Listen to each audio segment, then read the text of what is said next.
Élodie ira à la rencontre de l'incroyable Philippe Gillet, dont la passion débordante ne manquera pas de vous surprendre. Non, il a pas faim. Est-ce que tu préfères ça? Non! Attends, Est-ce que tu veux manger ça?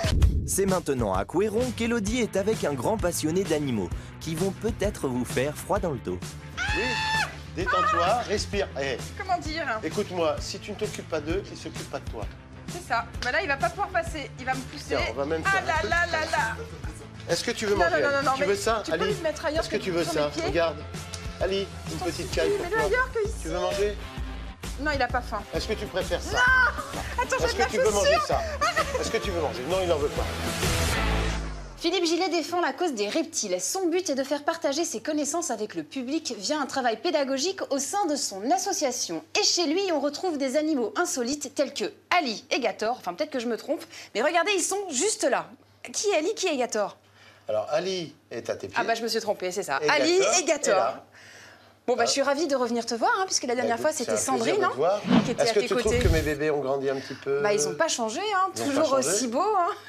Quand tu parlais de l'association, c'est de dire qu'on accepte, surtout accepter la différence.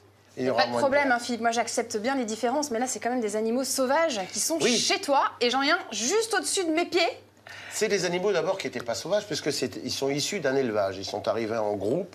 Ces deux-là ont été rejetés parce qu'ils avaient des petites cicatrices, c'était pas beau. Je les voulais parce que je sais pas, je sentais qu'ils m'appelaient indirectement.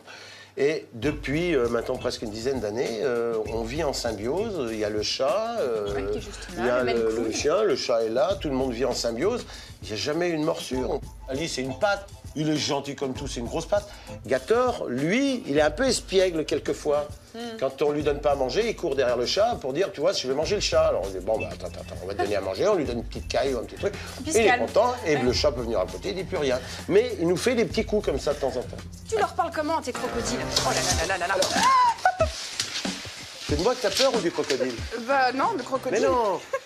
Oublie le mot crocodile. Très bien, mais alors C'est comment, Ali et Gator. comment ils vivent là? Ils ont chacun leur coin là, ici? Ils ont leur coin, c'est eux qui choisissent. Quand ils voient quelque chose de pas normal, ils vont se cacher. Par contre, quand je suis là, tout se passe bien. Qu'est-ce que tu peux nous dire sur ces pupilles en fait? Leurs pupilles, elles s'ouvrent. Par exemple, quand il est inquiet, tu vois les pupilles qui vont s'ouvrir et devenir noires. Là c'est comme le chat. Là, tu vois, il a les pupilles fermées. Là, il est tranquille. Ah, il recule. Voilà, bon, là, il va reculer. Tu viens, Gator? Viens là. Ali, viens me voir. On est d'accord que ça s'éduque pas quand même un crocodile, c'est pas un chien. Oui, ça va, ça se passe Et bien là-bas? notre cadreuse. Bon. Il y a un manque d'affectivité chez certaines personnes qui vont prendre un chien, un chat. Les crocodiles, c'est pas ça du tout. Les animaux en général, c'est pas ça du tout. Il faut penser qu'ils ont leur environnement, il faut respecter leur température, respecter leur environnement pour qu'ils vivent bien. Et une fois qu'ils se sont bien adaptés, ils sont superbes. Donc chez toi, il n'y a pas qu'Ali et Gator, il y a plein d'autres animaux. Oui, il y a beaucoup d'animaux, beaucoup de reptiles, entre autres. Parce qu'il faut savoir que tout ce qui ne vit pas comme moi, qui ne pense pas comme moi, me passionne. Bon bah grâce à toi, on apprend à mieux connaître les reptiles, c'est super. Ah, puis t'es pas au bout de tes surprises. Philippe Gillet, Élodie n'a pas fini d'être surprise. Élodie, viens voir. Oui, j'arrive. Oh, Philippe veut que je descende en bas dans son sous-sol pour me présenter un animal extraordinaire. Mais je suis pas sûre d'avoir envie d'y aller quand même. Bon, je te laisse là. Oh, je reviens. J'arrive. Ah non, mais qu'est-ce que c'est ça encore? Philippe, Oui. je peux venir? Oui, viens. C'est normal qu'il y ait un lézard qui se balade? Oui, c'est normal que t'aies un lézard qui se balade. D'accord. Salut. Bon, bah, Ouais, mais j'avance. tu lui dis bonjour, tu peux le caresser. C'est ça. Tiens, viens voir, je vais te montrer Qu'est-ce quelque que tu chose. vas me montrer encore? Ah, Non, mais des choses, tu vas voir. c'est un iguane, il est hyper beau. Oui, mais il est arrivé ici, il mordait un peu, il était un peu sauvage. Si on veut le présenter aux humains, il faut lui montrer que les humains sont gentils. Donc on a réussi, comme les crocos, à faire un animal qui est gentil comme tout. Donc le matin, il sort, il va dans le jardin, il se fait bronzer, et le soir, il est devant la porte avec le chat en train de gratter pour rentrer dans son terrarium. C'est quoi ton iguane? C'est un Cyclura cornuta. Qu'est-ce que tu veux me montrer là? Bon, je vais te montrer un petit crapaud qui est mignon comme tout. Ouais.